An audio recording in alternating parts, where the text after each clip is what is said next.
জাতীয় সঙ্গীত পরিবর্তনের দাবি যুক্তিসম্মত এক বাস্তবতা।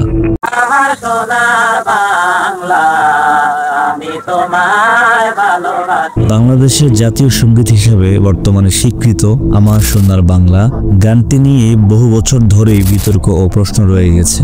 আজ সময় এসেছে এই বিষয়ে রাষ্ট্রীয়ভাবে নতুন করে ভাববার, কারণ এই সঙ্গীতটি বাংলাদেশের জন্য লেখা হয়নি। আমার সোনার বাংলা রবীন্দ্রনাথ ঠাকুর লিখেছিলেন 1905 সালের বঙ্গভঙ্গ আন্দোলনের পটভূমিতে। এটি পশ্চিমবঙ্গ ও পূর্ববঙ্গ মিলিয়ে সমগ্র বাংলাকে ঘিরে লেখা একটি আবেগ ঘন কবিতা।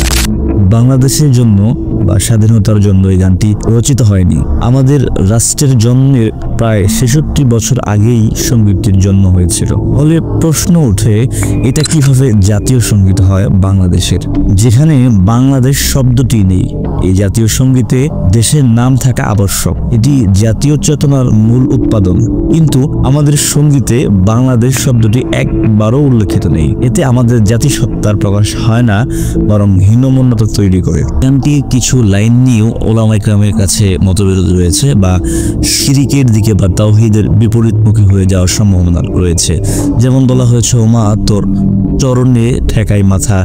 এই জাতীয় আরো কিছু শব্দ রয়েছে যেগুলো শিরিকের ধার প্রান্তে পৌঁছে যাচ্ছে।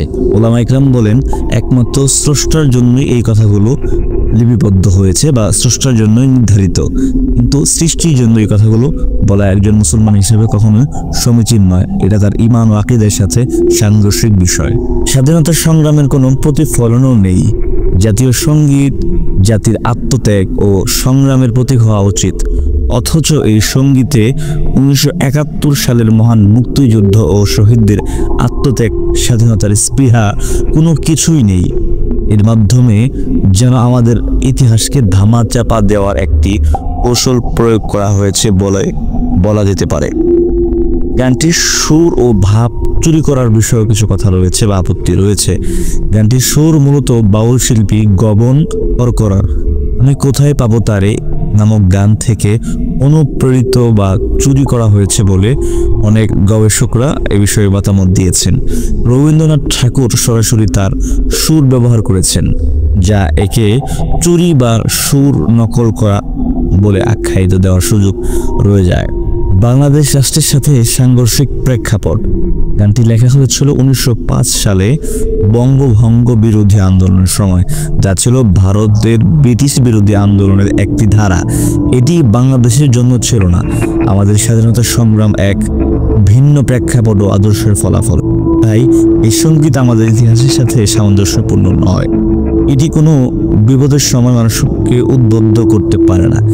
রবীন্দ্রনাথ ঠাকুর একজন ভারতীয় সাহিত্যিক, আর তার দৃষ্টিভঙ্গি ও আদর্শ বর্তমান বাংলাদেশের অধিকাংশ মানুষের সাথে ও সংস্কৃতির সাথে রাজনৈতিকভাবে সামঞ্জস্যপূর্ণ নয়। আর রচনার মধ্যে পশ্চিমবঙ্গ কেন্দ্রিক দৃষ্টিভঙ্গি প্রাধান্য পেয়েছে, যা স্বাধীন সার্বভৌম বাংলাদেশের জাতীয় চরিত্রের সাথে যায় না। এটি একটি ঘুম পাড়ানির গান নয়, জাগরণের গান হওয়া দরকার ছিল।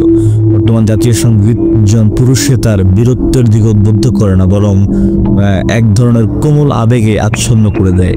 এতে অস্ত্র ধারণ, আত্মত্যাগ বা শত্রুর বিরুদ্ধে লড়াইয়ের কোনো প্রেরণা নেই। মন সঙ্গীত আমরা চাই, যা আমাদের রক্ত গরম করবে, যা শত্রুর হৃদয়ে ত্রাস তৈরি করবে, যা আমাদের বীরত্বকে জাগাবে, যা আমাদের জাতিসত্তা ও ইতিহাসকে গর্বভাবে তুলে ধরবে। আমাদের দাবি, আমরা চাই এই গানটি বাতিল করে বাংলাদেশের প্রেক্ষাপটে লেখা একটি শক্তিশালী, বীরত্বপূর্ণ, স্বাধীনতার প্রতিচ্ছবি সম্পন্ন জাতীয় সঙ্গীত গৃহীত হোক। রাষ্ট্রীয়ভাবে নতুন করে চিন্তা হোক জাতীয় সঙ্গীত বিষয়ে। এই গান আমাদের জাতিকে ঘুম পাড়িয়ে রেখেছে, জাগাচ্ছে না। আমাদের নতুন প্রজন্মের মধ্যে দেশপ্রেম, বীরত্ব ও আত্মত্যাগের প্রেরণা জাগাতে একটি উপযুক্ত জাতীয় সঙ্গীত প্রয়োজন।